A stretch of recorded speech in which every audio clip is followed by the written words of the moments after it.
अस्सलामुअलैकुम। आज मैं आपको बुक D2 जिसका चैप्टर 9 है उसकी एक्सरसाइज 9A का क्वेश्चन 2 कराऊंगी। क्वेश्चन 2 हम रीड करते हैं।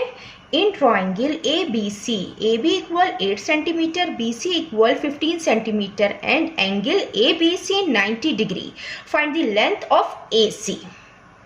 क्वेश्चन में हमें ए सी की लेंथ फाइंड करनी है और हमें इसमें एंगल गिवन है एक जो 90 डिग्री है। मीन्स 90 डिग्री है तो मीन्स कि ये ट्राइंगल राइट एंगल ट्राइंगल होगा। हम यहाँ पे रफली मैं आपको ड्रॉ करके एक्सप्लेन कर देती हूँ ताकि समझने में आसानी हो।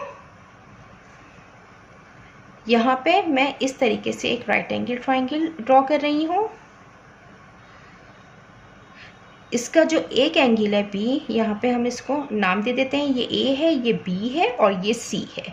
तो इसका जो बी एंगल होगा ये बी, ये 90 डिग्री के बराबर होगा। और हम जानते हैं 90 डिग्री के सामने जो अपोजिट साइड होती है वो लॉन्गेस्ट साइड होती है और हम उसको हाइपोटेनियस कहते हैं। तो हमें ये ए सी फाइंड करना है, इस साइड को हम हाइपोटेनियस कहते हैं।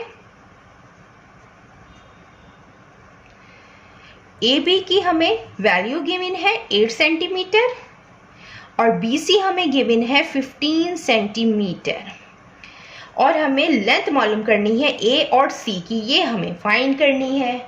हम राइट एंगल ट्राइंगल वो ट्राइंगल है जिसकी लेंथ फाइंड करने के लिए हम अप्लाई करते हैं पाइथागोरस थ्योरम। तो हम यहाँ पे यूज़ करेंगे पाइथागोरस थ्योरम। तो मैं लिख भी देती हूँ, यूजिंग by using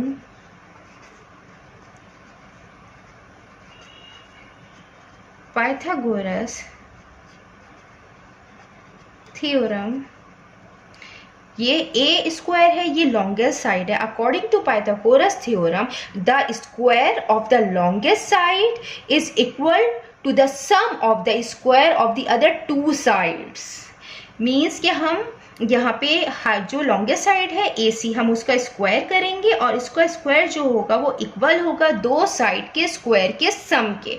तो हम यहाँ पे 8 स्क्वायर कर देते हैं और जो दूसरी साइड है वो हमें गिवन है 15, तो 15 स्क्वायर कर देते हैं कि ए सी स्क्वायर इक्वल ए स्क्वायर बी सी।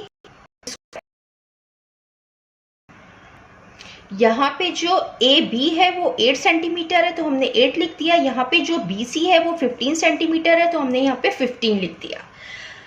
अब हम इसको एज इट इज यहाँ पे लिखेंगे ए सी पे स्क्वायर।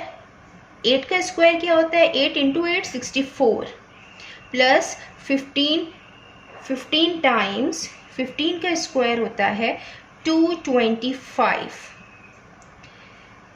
फिर ये ए सी होल स्क्वायर इक्वल 64 प्लस 225 289। अब यहाँ पे स्क्वायर है तो स्क्वायर को ख़त्म करने के लिए हम स्क्वायर रूट लेते हैं बोथ साइड, टेकिंग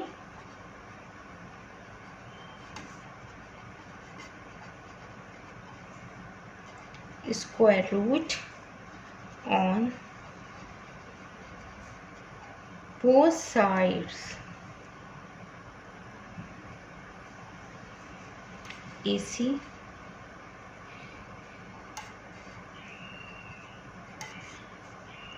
289। स्क्वायर से स्क्वायर रूट कैंसिल आउट होगा, AC आएगा इज इक्वल टू 289 जो है ये 17 का स्क्वायर है तो स्क्वायर रूट से 17 बाहर आ जाएगा। ये 289 जो है ये 17 का स्क्वायर है। सेंटीमीटर था तो हम 17 सेंटीमीटर लिखेंगे। तो ये लेंथ जो लॉन्गेस्ट लेंथ है ये हमें फाइंड करनी थी ए सी, ये हमने यहाँ पे फाइंड कर ली है 17 सेंटीमीटर। और स्क्वायर रूट से कोई भी टर्म या कोई भी नंबर बाहर आता है तो वो प्लस या माइनस में होता है। उसके दो आंसर होते हैं, प्लस में और माइनस में। यहाँ पे जो 17 है हम उसको प्लस में लिखेंगे क्योंकि लेंथ हमेशा प्लस में होती है। हम यहाँ मेंशन भी कर देते हैं सिंस AC ग्रेटर देन 0, जो AC होगा वो 0 से ग्रेटर होगा इसलिए वो पॉजिटिव होगा। और ये हमने इसकी लेंथ फाइंड आउट कर ली है 17 सेंटीमीटर। जितना मैंने एक्सप्लेन किया है, अगर इसमें कोई भी क्वेरी है तो आप कमेंट्स में लिखकर मुझसे पूछ सकते हैं। अल्लाह हाफिज़।